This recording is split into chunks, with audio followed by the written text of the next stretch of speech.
las consecuencias emocionales que sufre un hijo no deseado pueden producir algunos trastornos afectivos a lo largo de la vida del niño. Todos los seres humanos requieren cubrir sus necesidades de afecto, seguridad, motivación, y existe más posibilidades que sean cubiertas si existe aceptación por parte de los padres. El no desear a un hijo, es un factor de riesgo importante para la presencia de problemas afectivos, mas no es irreversible.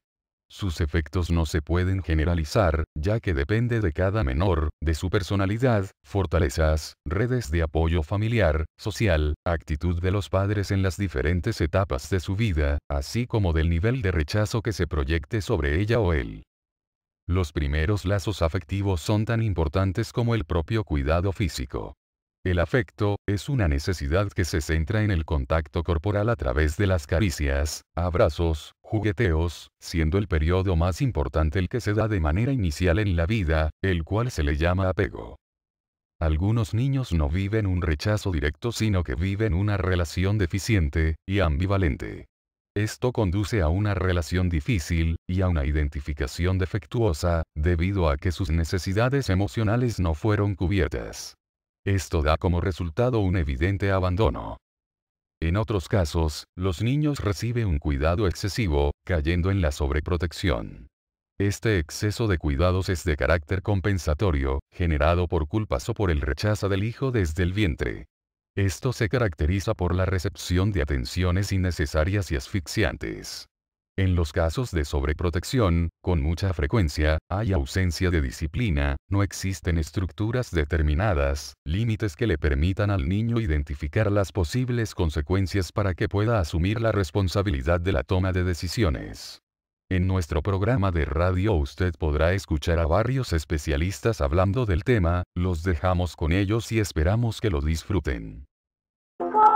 Pero callé tu boca con mis besos. ¡Qué bárbaro! ¡Qué delicia de canción! Amanecí en tus brazos. Y nada más y nada menos que es dirigida la música por Alondra de la Parra. Esta mujer, además de bellísima, es talentosísima. Una gran directora de orquesta. Ser directora de orquesta necesitas saber todos los instrumentos. Necesitas conocer de todos los instrumentos. Necesitas de conocer pues de todos los símbolos de la música, de todas las técnicas de la música, porque no es lo mismo tocar un piano que tocar un violín. Y mis respetos para esta mujer. Me encanta saber que sea una mujer mexicana la que dirija una orquesta, y a veces ha dirigido orquestas a nivel internacional. Y bueno, esta canción que es cantada por Natalia Lafourcade, del álbum Travieso Carmesí, y se titula Amanecí en tus brazos, ¿no? Una canción ya muy antigua, pero que sabrosísima, ¿verdad? Sí, muy bonita. Y que, bueno, hoy vamos a hablar y vamos a continuar con este tema como lo prometimos el jueves, que nos quedamos medio truncados en el tema, porque la verdad es que Jorge Luis nos empezó a dar una cátedra increíble de cómo inicia toda esta cuestión del apego con los hijos. Y bueno, pues finalmente ni siquiera pudimos a empezar a deshilar el tema de la sobreprotección. Bueno, pues el día de hoy lo vamos a hacer. Quiero decirles que ayer en los periódicos salió, como siempre, el tema del bullying, que es casi ya de diario.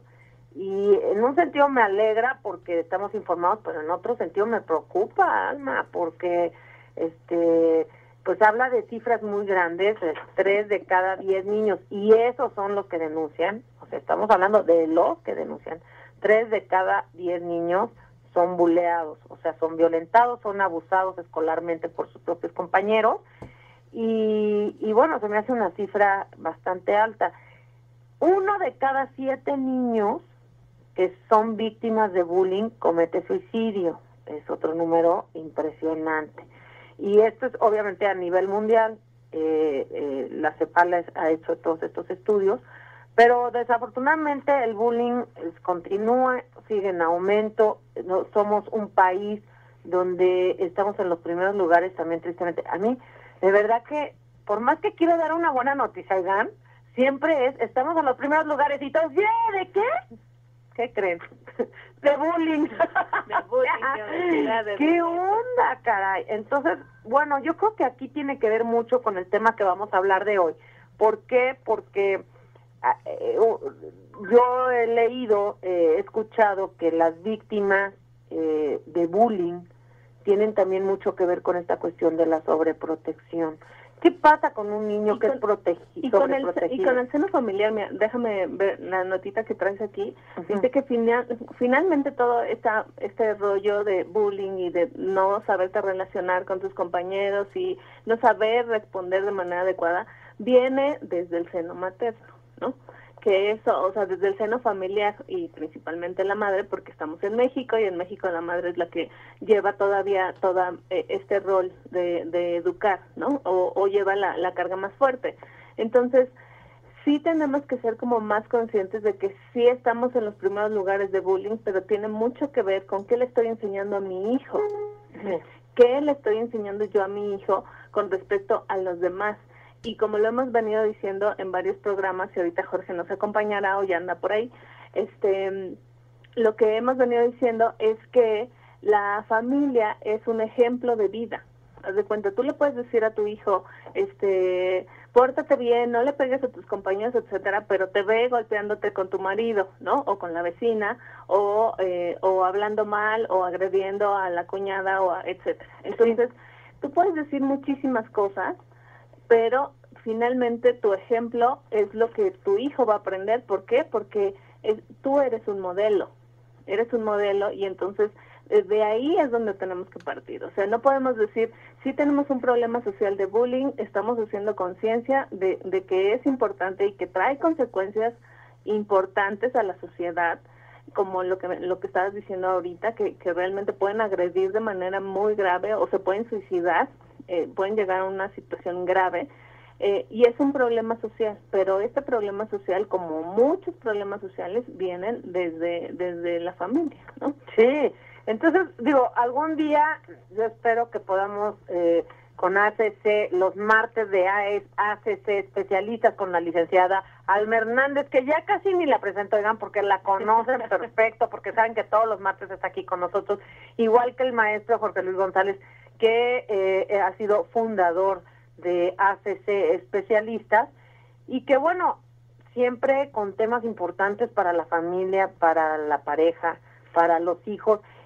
Quizá en otra ocasión, ya después de empezar con estos temas que vienen a partir del desarrollo de la familia, como es el que hoy vamos a tocar, quizá de ahí podamos ya tomar el bullying y hablar sobre el bullying, ya teniendo conocimiento de causa de que por qué son víctimas o por qué son victimarios, o sea, ¿no? Claro. Entender también a los chavos. Pero bueno, nosotros queremos comenzar el programa. Yo le quiero preguntar si usted deja que su hijo ordene la mochila solito o se la ordena a usted. O usted, como piensa que él nunca la va a ordenar, lo va a hacer usted. Porque luego así pensamos, híjole, no, este niño nunca lo va a hacer. No sabe ordenar una mochila, yo se la voy a ordenar a él. O usted le escoge la ropa al hijo. A veces, digo, las mamás, no, a ver, te vas a poner esto y te vas a poner esto, porque no sabes combinar, ¿no? Exacto. Y, o qué tal cuando hacen la tarea, se las dejamos hacer solito o no se las dejamos hacer. Yo aquí sí, la verdad no me gusta preguntar en el Distrito Federal si lo deja ir solo a la tiendita, porque eso sí ya es tema complicado. Ya es tema de seguridad, es un tema complicado donde ya entran las autoridades, y entonces esta cuestión de dejarlo ir solito a la tienda, pues eso era como por mis épocas. Ahorita sí ya hay que pensarlo, ya no está tan fácil dejarlo salir solo a la tiendita, pero quizá podemos después, aquí con nuestros grandes especialistas, que nos digan qué podemos hacer para que ellos se sientan seguros de poder claro, hacer las cosas. Claro. Y bueno, no sé si ya está Jorge Luis en la línea, ¿sí? ¿Qué tal? Muy buenas, Brito, ¿cómo estamos? ¿Cómo estás? Oye, ¿cómo te pintan las cosas allá, Jorge Pues Luis? yo todavía aquí con los pies en la tierra. Ay, que ya es ganancia. Oye, está durísimo, cara. Yo veía ayer olas. Sí, en no.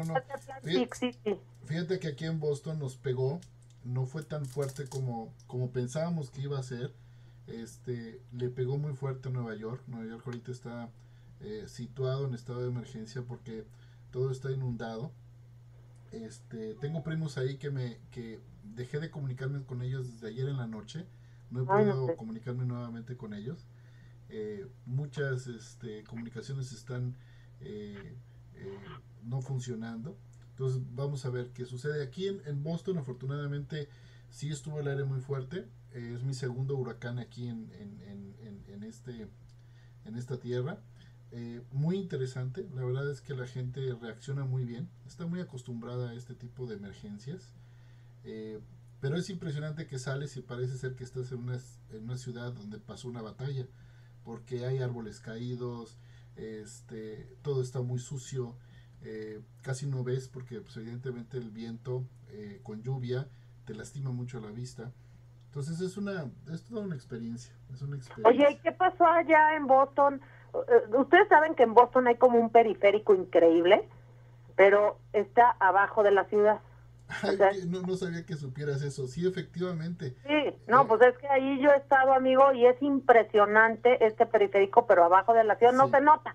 Hagan de cuenta que un segundo piso, pero que no se note y que no le moleste a usted las obras, ¿verdad? Este está abajo de la ciudad. ¿No se inundó, Jorge Luis? Es muy buena pregunta. No, pero en Nueva York sí.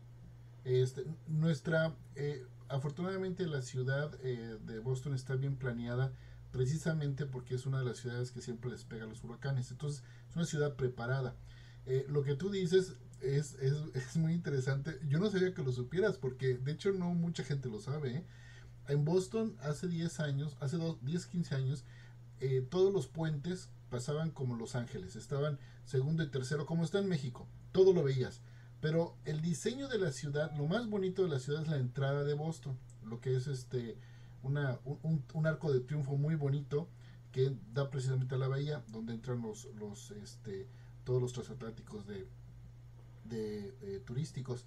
Es lo más bonito de Boston, es esa parte. Entonces se creó una serie de nuevas obras desde hace 10 años para esconder todos estos puentes y los hicieron hacia abajo. Fue una situación impresionante. Fíjate, yo estudié mi maestría aquí, que empezaron la construcción, y ahorita que regreso, ya la terminaron. Es impresionante porque realmente construyeron todos los puentes abajo de la ciudad.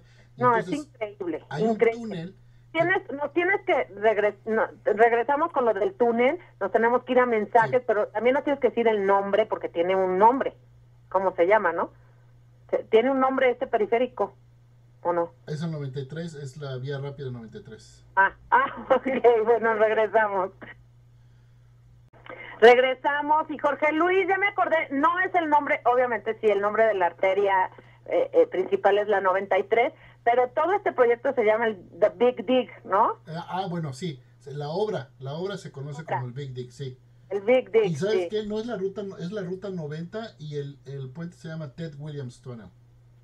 Fíjate, pues bueno, el chiste es que es una cosa impresionante. Oye, Jorge, yo tengo una duda, ¿cómo preparan a los niños cuando hay huracanes?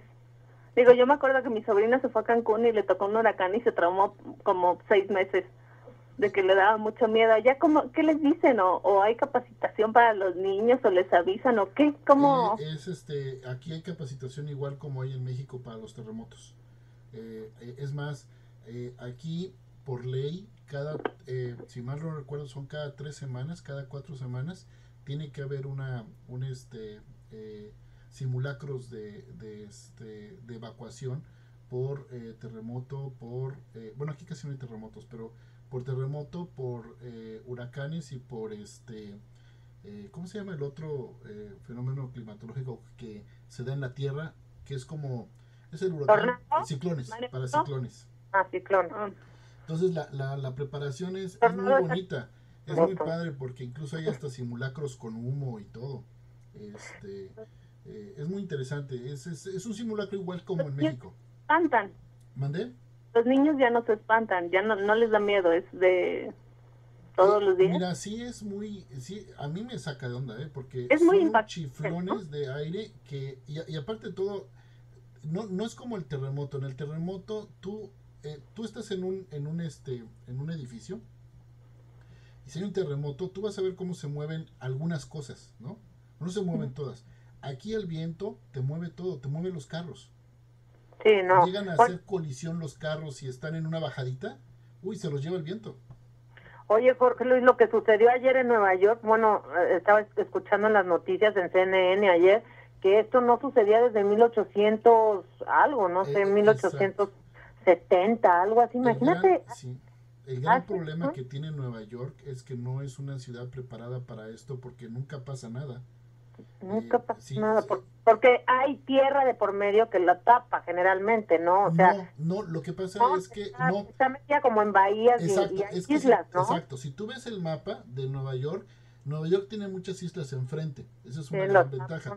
Y la otra es que nosotros, que somos como la península, si lo ves a grandes rasgos, nosotros somos la península que cubre una gran bahía, que adentro está Nueva York. Entonces realmente a nosotros nos pega más que a Nueva York, por eso Boston está mucho más preparado. Es más, se van a sorprender ustedes, pero incluso en nieve, cuando nieva, que son cantidades impresionantes aquí de nieve, Nueva York no está tan preparado para la nieve como nosotros, por ejemplo.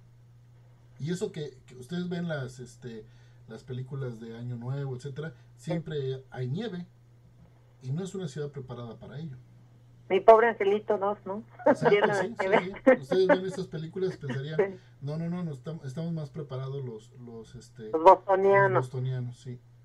Ay, José Luis, pues qué maravilla que estén mejor, qué bueno que no les pegó tan duro. Ahí está la situación horrible. Yo veía ayer impresionante las escenas, pero bueno, la verdad es que yo sí admiro mucho a los americanos, tienen una manera de comportarse ante estas situaciones muy ordenada. Ahí sí les dicen, no salgan a la calle, no utilicen los carros, y no lo hacen. Aquí te dicen, no utilicen los carros, y ya sale toda la familia volada a Acapulco, oye. Sí, eso es muy cierto, Y luego, ¿cuántos muertos hay?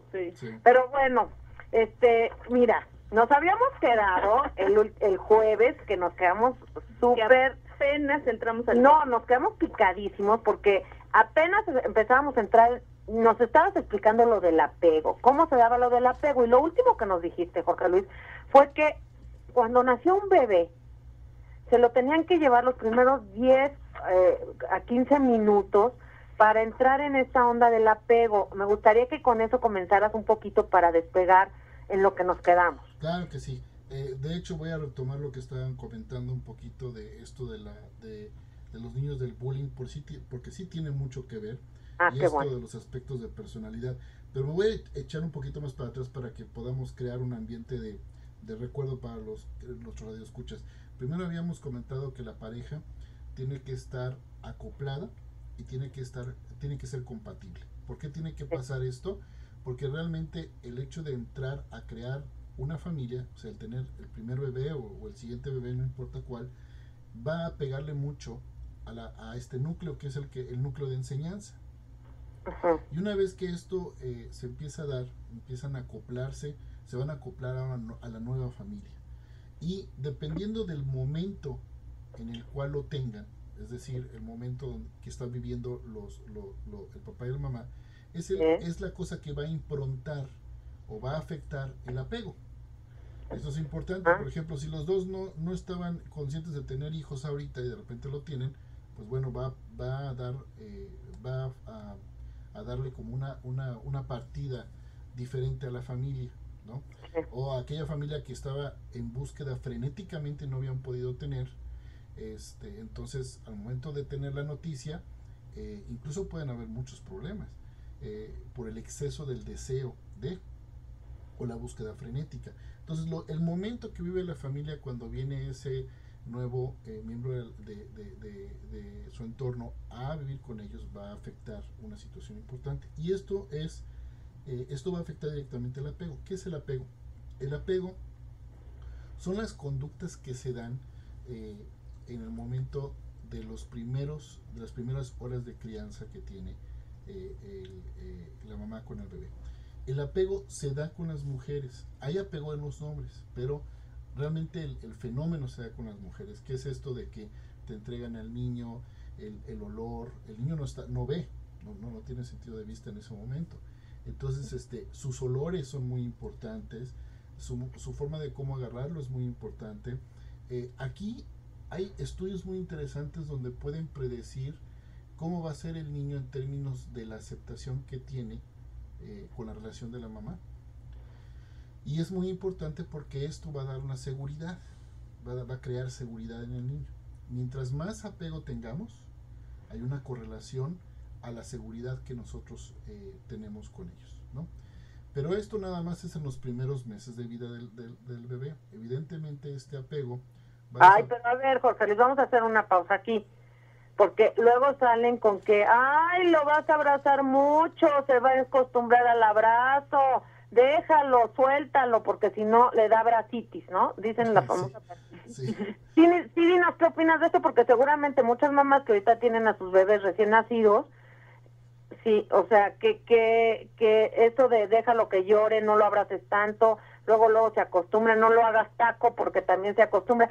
A ver, nada más dinos tantito qué hacer, así como pausa. Esta parte que comentas es muy importante, porque el apego es importante hasta los 6 meses de vida del bebé. No crean que el apego se va hasta los 2 o 3 años, ¿no? Es hasta los 6 meses y hasta un poquito antes. Entonces, déjenme platicarles un poquito qué significa esto de que no le demos de comer a destiempo, le demos mucho de comer, todas estas ideas que se dan en términos de desarrollo. Es muy importante que los papás se den cuenta de que la exigencia de un niño hacia ellos siempre va a ser diferente. Y esto es lo complicado de ser papá. Lo complicado de ser papá es que tú tienes que saber qué le tienes que dar, en qué momento.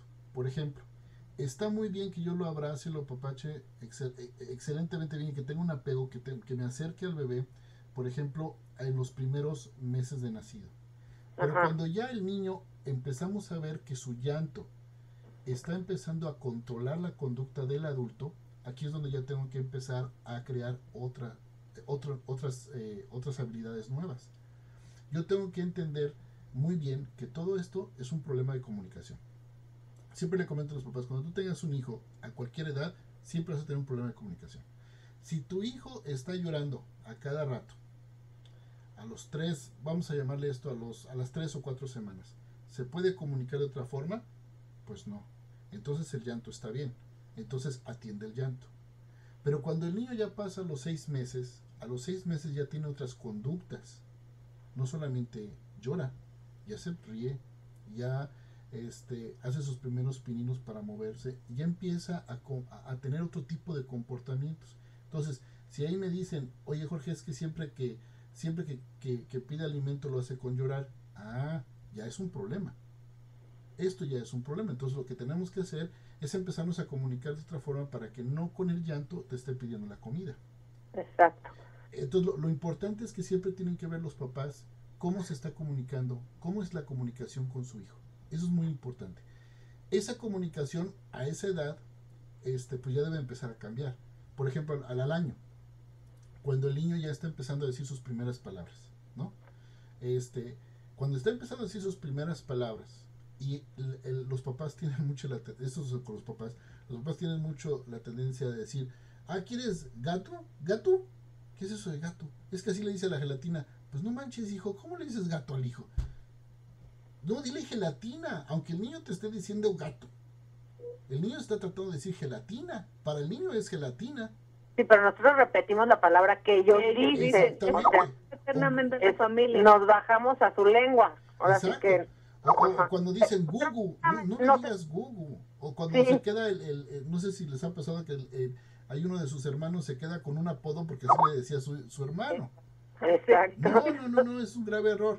Siempre tenemos que ver la situación de estarnos comunicando en función de lo que nos está pidiendo.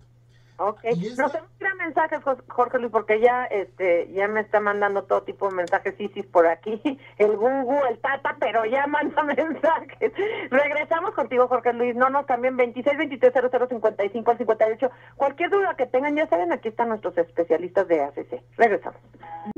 Regresamos, tenemos pases para la entrega de premio Las Lunas de Plata en el Auditorio Nacional, por si usted quiere ver a su artista favorito, pues ya saben que ahí van todos. Así es que prepárese para ir.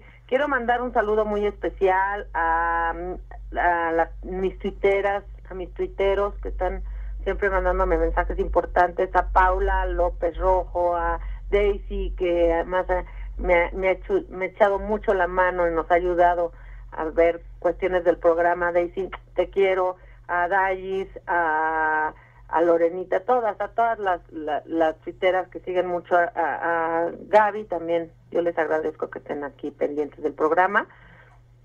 Y bueno, tenemos una llamadita también de José Antonio Martínez Vero. Felicidades por tu programa, tomas buenos temas y te puedo pedir que hablen de osteoporosis, a ver si lo podemos anotar en un lunes de salud, por supuesto que lo vamos a seguir este tema. Y de la línea 12 del metro, quizá podemos invitar a alguien que nos platique del metro, al director del metro. Y un saludo a mi mamá, Carmen Padilla, de la Colonia Portales. Carmen, te mando a saludar a tu hijo José Antonio y un besote. Aquí de nosotras hablamos.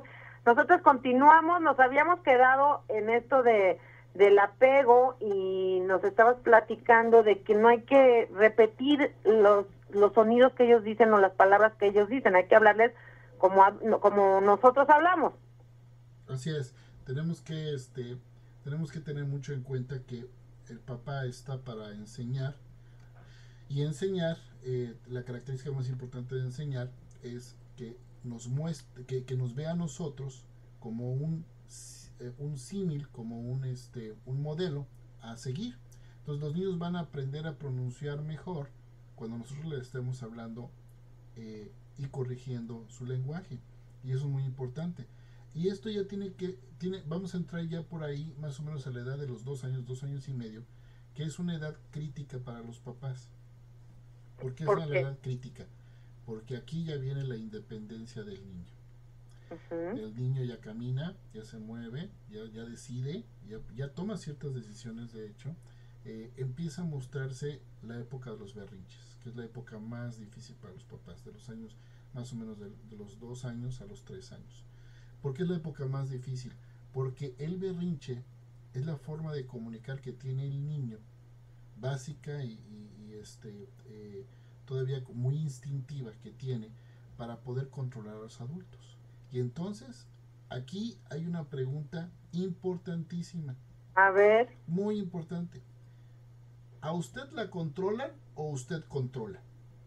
Esa es la pregunta básica, en donde vamos a empezar a observar problemas de comportamiento que tienen que ver con la sobreprotección o con la sobreexposición. Ay, entonces, yo creo que me estás terapiando, ya te lo juro. Voy a volverlo a decir porque creo que es muy importante. Sí, por favor. Siempre al papá se le pregunta, ¿usted controla a su hijo o su hijo lo controla a usted? No hay de dos, hay de uno. ¿Cuál de los dos ejemplifica mejor el patrón que tiene usted? Cada vez es más frecuente escuchar que a los papás los está controlando el niño. Y esto, desafortunadamente, es un grave problema, es un grave error. Quiero enfatizar una situación, porque por ahí hubo un libro que de repente cobró mucha expectativa, que creo que estuvo muy bien en su momento, pero que es necesario tratar de entender bien qué significa. Nosotros tenemos diferentes periodos con los niños. En el periodo en el cual tenemos de los 2 a los 3 años, es un periodo en el cual necesitamos nosotros controlar la conducta del niño. No hay que dejar que nos controle, nosotros la tenemos que guiar. Pero alrededor más o menos de los 5 a los 7 años, tenemos que hacer totalmente lo diferente, totalmente lo contrario. Tenemos que empezar a fortalecer la personalidad del niño, tenemos que empezar a fortalecer sus decisiones, empezarles a ayudar mejor con sus decisiones y empezarlos a empujar. Y fíjense lo que te estoy diciendo, pero que es muy importante. Tú ya estás entrenando a tu hijo más o menos entre los 5 y los 7 años a su independencia. Okay. Y tenemos que empujarlos a que sean más independientes, a que tomen mejores decisiones. Entonces, vuelvo a repetirlo, más o menos por ahí de los 2 a los 5 tienen que hacer lo que nosotros tenemos que decir. ¿Por qué? ¿Por qué tiene que pasar esto? Porque el cerebrito del niño todavía no está neurológicamente totalmente controlado por los aspectos sociales, sino más bien por los aspectos neurológicos de inmadurez. Es decir, nuestros lóbulos frontales todavía no se han madurado, y entonces por eso es que el niño hace y deshace y a veces no entiende. Eso es natural, ¿por qué? Su cerebrito todavía está maduro. Si yo como papá empiezo a canalizarlo y empiezo a enseñarle un patrón específico, eso es la fase que se dice porque lo mando yo. Y eso tiene que ser así. El niño tiene que obedecer, tiene que aprender a obedecer. ¿Por qué? Porque le estamos enseñando a manejar su frustración. Si ese no libro enseñamos... es como 15, 20 años, Es ¿no? el de Ricardo Montalbán. Exactamente. Que creó una conmoción, pero yo creo que fue mal enfocado en su momento porque nunca explicó qué pasaba después. Esto no puede ser siempre. O sea, yo no puedo regir a un niño porque lo mando yo después de los 5 años. Al contrario, entonces lo estoy haciendo totalmente dependiente. ¿Sí me explicó? Si al contrario, yo lo estoy forzando a que tome sus mejores decisiones, sepa por qué, que se relaje, que piense lo que tiene que hacer, que tome alternativas, estoy haciendo que el niño se autocontrole. Entonces vuelvo a lo mismo. De los 3 a los 5 años, porque lo mando yo, es muy importante. ¿Por qué? Porque el niño está manejando su frustración. Y tengo que enseñarle a manejar su frustración. Que ahí es donde lo tenemos que hacer esperar. Por Exacto. ejemplo, si empieza a llorar por un juguete o por su leche, le decir, sí, cálmate, ahorita te lo doy, se tranquiliza y ya le podemos dar lo que... Ajá, lo pero que ¿no? Tranquilízate y te lo voy a dar en el momento en el que no estés haciendo esa conducta, porque si no, estaría yo reforzando una comunicación negativa.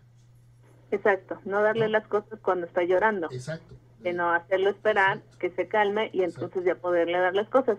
Y eso sí se le pueden dar las cosas, porque si quiere algo como un chocolate, por ejemplo, y no es momento de dar chocolate, pues de todas maneras se tiene que tranquilizar y no se le puede dar, se le puede dar otra opción, a lo mejor una manzana, no sé. Pero eso es lo importante. El niño tiene que aprender a obedecer, pero si la madre emocionalmente no está lo suficientemente fuerte en el sentido de cómo voy a hacer sufrir a mi hijo, no va a hacerlo, no va a hacer esperar a su hijo. Y aquí, Entonces, va a dar las... exacto, y aquí es donde yo estaba explicando perfectamente por qué la familia es importante entenderla, cómo se conformó, porque aquí, en este periodo, precisamente es cuando empezamos a ver a los papás que están boicoteando a la esposa, o la esposa que está boicoteando al papá. Y este es el grave problema que tenemos cuando criamos a los hijos. Porque es cuando muchas veces he escuchado que muchos psicólogos dicen es que al nacer los hijos separan a la pareja. Eso no es cierto. Lo que separa a la pareja es la pésima comunicación que tienen desde el hecho de haber contemplado o no contemplado su situación familiar. Y esto hay que trabajarlo. La familia se tiene que trabajar. El periodo de trabajo más importante que se tiene que hacer es cuando se decide casarse. ¿Realmente requerimos de un apoyo para tomar una decisión de ese tipo? Yo creo que sí. Y la segunda es prepararnos para tener a nuestros hijos. Creo que son los dos puntos más importantes porque las estadísticas que te estaba mostrando, Vero, la vez pasada, que dicen cuáles son los 3 factores más importantes por los que una familia termina divorciándose, o sea, termina rompiendo. ¿Tú sabes cuáles son los 3 factores más importantes que la deciden? A ver. El número 1, dinero. El primer factor de divorcio es por dinero. Pues sí, ya lo dice el conocido refrán, ¿no? Sí, así es. El segundo factor, ¿cuál crees que es? El segundo factor, pues, incompatibilidad de carácter. Fíjate que ese es el séptimo. ¿Cómo crees? Sí, el segundo es la crianza de los hijos. Hijo. Fíjate qué estrés te maneja un hijo, que es el segundo factor de causa de divorcio. Uh-huh. Fíjate la necesidad de prepararnos para ese ambiente. Adivina cuál es el tercero. El tercero, híjole. A ver, tú... Ese es el más usado, es el que más conocemos. La infidelidad. Yo creo. El tercero es la infidelidad. Imagínate lo que nos está diciendo. Por eso cuando están ustedes hablando de los niños bullying, etcétera, hay que explicarle a nuestro auditorio que los niños tienen 2 tipos de personalidad, vamos a decirlo así. Una biológica, es decir, una con la cual ya nacieron, no la vamos a poder modificar, es biológica, es genética, y otra es la aprendida. Si yo le doy un peso a una y la otra, mis conductas a través de mi vida van a estar regidas por un 40% por la biológica y un 60% por la aprendida. Bárbaro. Eso significa que no importando el niño que yo tenga, lo puedo moldear. Todo es rescatable, Lo exacto. puedo rescatar, lo Exacto, puedo pero- manejar. ¿Cuándo? Oye, porque seguramente a muchas ya se nos pasó el tiempo. Regresamos ahorita al último bloque con Jorge Luis González. Quiero decirles que tía Rosa te invita a celebrar esta época de muertos con su delicioso pan de muerto y nos obsequia ricos panes de muerto para que disfrutes con tu familia. Ah, yo me quiero llevar, Yo qué también. delicia. Bueno, regresamos 26 23 00 55 al 58. Llámenos, platíquenos cómo están las con sus hijos y con su pareja. Regresamos. Regresamos y bueno, pues estamos ya en la última parte. Otra vez se nos fue rapidísimo. Caray, qué bárbaro. Oye, pero creo que ya abordando ya el tema con mayor solidez en el sentido de que ya vamos a los 5 y 6 años, más o menos, edades donde no sabemos a veces qué hacer. Sí. A veces hacemos lo contrario, lo que nos decía ahorita Jorge Luis de 2 a 5 años hay que controlarlos y de 5 a 7, y a veces a lo mejor hasta hacemos al revés. ¿Y sabes qué pasa también?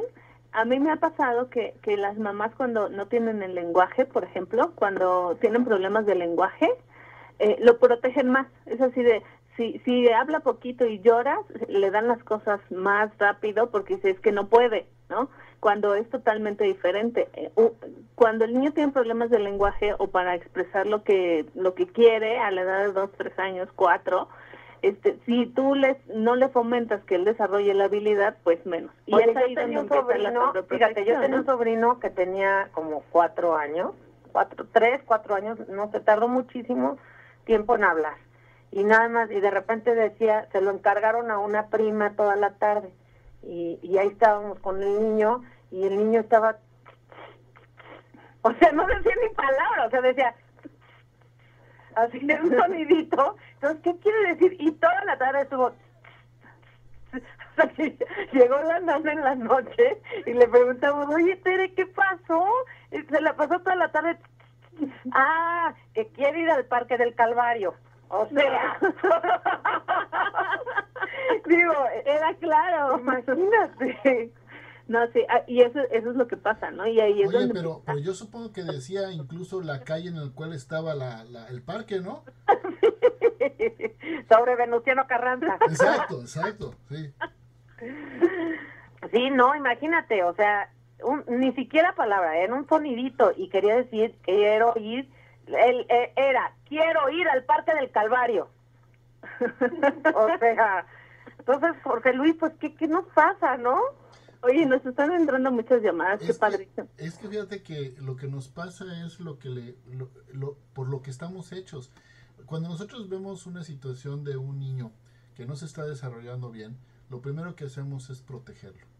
Básicamente estamos hechos para eso. Desafortunadamente, nos quedamos en protegerlo siempre, ¿no? Y ahí es donde caen los problemas. Yo siempre les he dicho a los papás, miren, ser papá es algo muy complicado porque requiere que tú seas un año y seas otro año. Y eso... pero eso cómo lo sabemos, oye. Fíjate que el propio hijo te lo está pidiendo. El propio hijo te va a estar creando problemas que tú no sabes cómo resolver. ¿Cuándo debemos? Cuando sepamos que no lo estamos haciendo bien.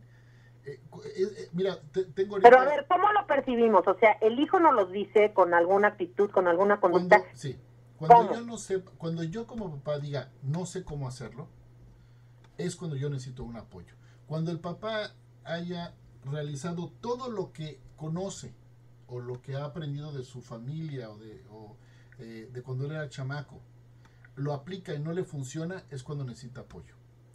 Yo sí quiero invitarles mucho porque es algo que siempre comento, ¿no?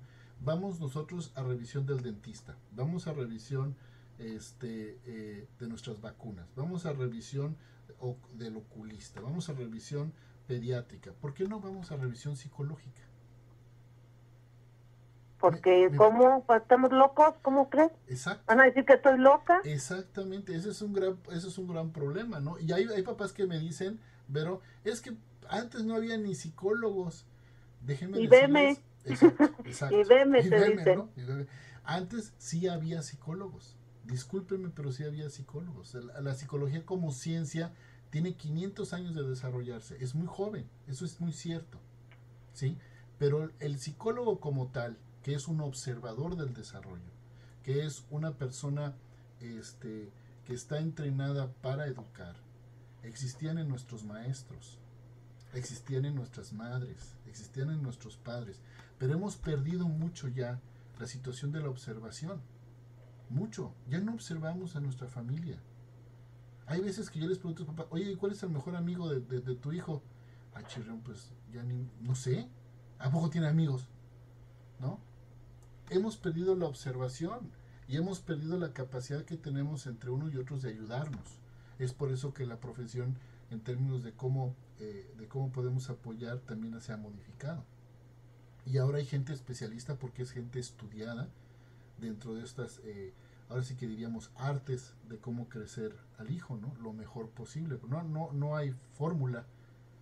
Siempre les digo a las personas que entreno, a las personas que capacito o a profesionistas, nunca hay una fórmula. Tenemos técnicas. Y las técnicas las vamos a aplicar según cómo venga la persona que llegue a consulta.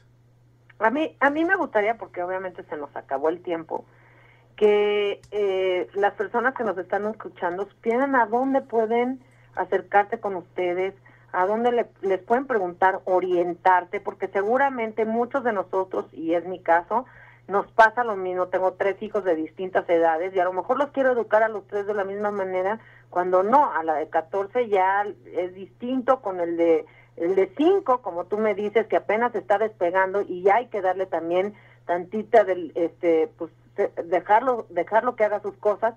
Y bueno, ¿cómo le podemos hacer? ¿A dónde los podemos encontrar? ¿Dónde los podemos preguntar a ustedes? Obviamente este tema de la sobreprotección continúa, yo me imagino, porque ahorita pues nos estuviste mencionando sobre cómo prevenir, qué hacer en las edades de los hijos, cómo se deben de comportar los niños a tales edades. Pero ¿qué pasa con los hijos que ya fueron sobreprotegidos y que la están sufriendo ahorita, Jorge Luis? A mí me encantaría si tú me lo permites, Vero, me gustaría, si es posible el próximo programa, anclar lo que es esto de los patrones de crianza con la sobreprotección y cómo es que un niño sufre de bullying. Perfectísimo. Ahora dinos a dónde te encontramos. ¿Aquí en mi casa? ¿En Google? ¿O cómo es? En Alice. No, espérense, es... O sea, usted, señor, ya le puede decir a su mujer... Y ya con eso ya sabe a dónde la puede llevar, Pero a ver, ¿dónde te podemos localizar, Jorge Luis? A Alma también, ¿tienen una página o qué? Tenemos una página, es www.accespecialistas.com. De hecho, esperemos que pronto tengamos una plática con Berito, porque les tenemos una sorpresa, evidentemente. Gracias. Porque queremos hacer cosas combinadas ahora, y hay una sorpresa para el auditorio. Yo espero la próxima cita que nos veamos y les vamos a platicar algunos planes que tenemos para seguirles informando, para apoyarles, para darles comentarios, para que tengan un apoyo, porque lo único que necesitamos es preguntar. Tan necesario que es, ¿verdad? Bueno, pues ya nos están poniendo la musiquita, ya Soch nos está empujando a despedirnos.